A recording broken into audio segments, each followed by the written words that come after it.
You have quite an interesting Bitcoin story. Do you mind explaining how you came to come in contact with Bitcoin and where you went from there? Okay, thank you. So my research is about ad hoc network security. It's about Take this closer. yeah. So my research is about ad hoc network security. So it's about setting up security when there is no existing trusted third parties. It's quite a difficult job that requires decentralized trust. You're talking about your research now or your research in the past? Always. Okay. Always. Actually, in the past, that was my PhD thesis topic. So because of my research, I came to Bitcoin at the very early stage when the first paper about Bitcoin published. 2009. 2008. 2008. November. So we discovered. You found it in November? Yeah, that's the first time, the first week the paper published, wow. because it actually created such a. It was such a good paper. Actually, it would become so interested that a lot of people pay attention to that. So that's how I came to it, because of my research. I need to investigate. I need to read a lot of materials online. Then I realized it could become a really interesting project, because that's the first time I ever seen one CPU, one vote. I thought that's fascinating. And then, because of my research, I pay attention to that. I downloaded the wallet when it first came out. Okay, and I also pay attention to the first Bitcoin campaign. That in the US, people only use Bitcoin to travel across America. There are like over 20 different restaurant, hotels, shops, they adopt Bitcoin. 20. 29. 29. Yeah. I think the summertime, I still remember that. Actually, after that, I stopped following that, because I think I've known it well. But later it came to my attention is that the Silk Road, the FBI confiscated a lot of Bitcoins.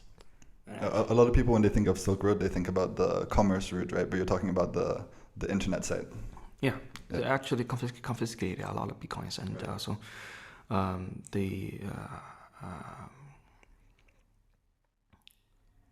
actually they closed Silk Road, right?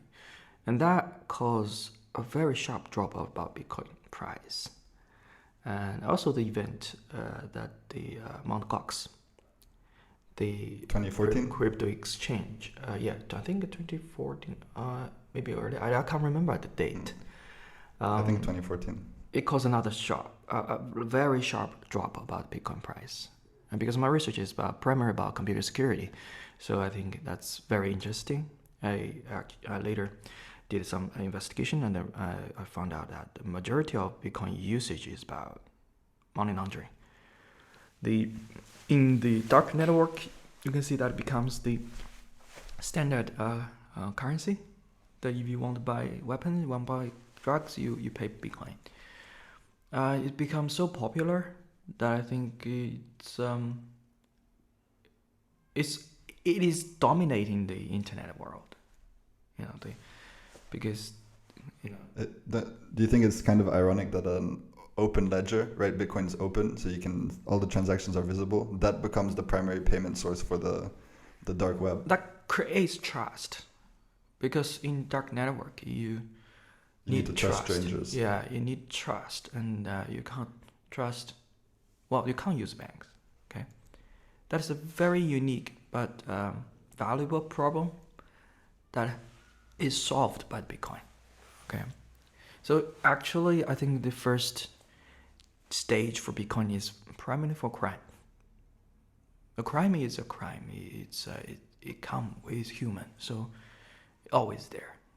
Okay, but I think in recent days, the usage of Bitcoin is being recognized by different countries and lots more people to use it as a more efficient means of transactions. Okay. For example, there are some countries in South America. They've been using Bitcoin like daily currency. That's You mean today? yeah, nowadays. Yeah. El Salvador made it legal. That's tender. right. That's right. And in lots of poor countries, because of their existing financial infrastructure is so poor, so inefficient, the corruption is so overwhelmed, they use Bitcoin. And Bitcoin turns out to be more stable than their own country's currency.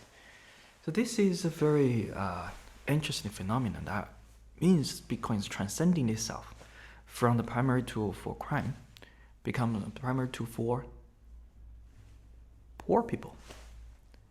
Because that provides more stability and also sometimes more valuable. Okay, if you look at the case, proves it itself. Okay, you don't need to explain it. Look at the case. So I think that's very interesting. In your case, there's a lot of stories of people losing their public keys and things like that. In your case, I remember in a talk you gave a bit over a year ago, which I attended, you explained that you mined some Bitcoin and then deleted your wallet to make some, was it extra space on your computer, storage space? Yes. Yeah, that's something true. I haven't heard any stories like that. I've heard a lot of stories of people losing their private keys, but nobody deleting their private keys. But at that time, it was worthless, right? It's worthless. Yeah. Yes, it worth like a penny. So I didn't pay attention to that. Sure. Okay, but so actually happened to lots of people. Yeah. Okay, they regret. So actually, I don't like to share this story much because that proves I'm an idiot. But I don't think so. but it's history. Okay, it requires you. Even at my, on my side, I'm a researcher. Okay, I'm researching on it, so I know at that time better than others. But it's difficult to realize this is true value. Okay, and sometimes it's very difficult to prove to yourself that this is very valuable. It's very difficult. What was the community like in the early days? Like the first weeks when you discovered the paper? What was it like?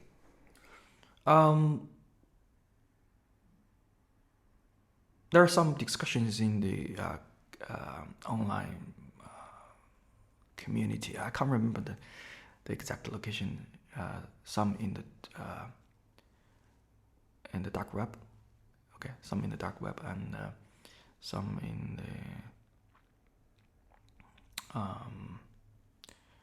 the public bulletin board discussion. I can't remember the exact name for that, but I think the primary discussion about Bitcoin is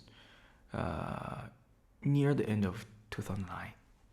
And that becomes more popular.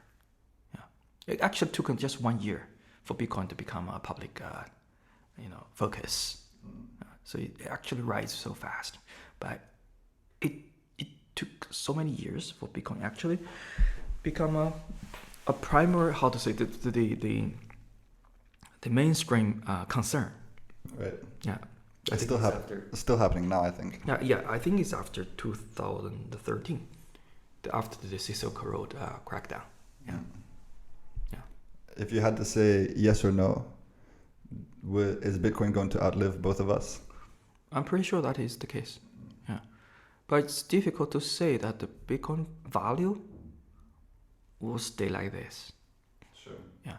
It might become zero because there are more alternatives, better alternatives to come. Some are already there. But Bitcoin is code, it's concept, and this word will definitely outlive us multi-generations. Okay.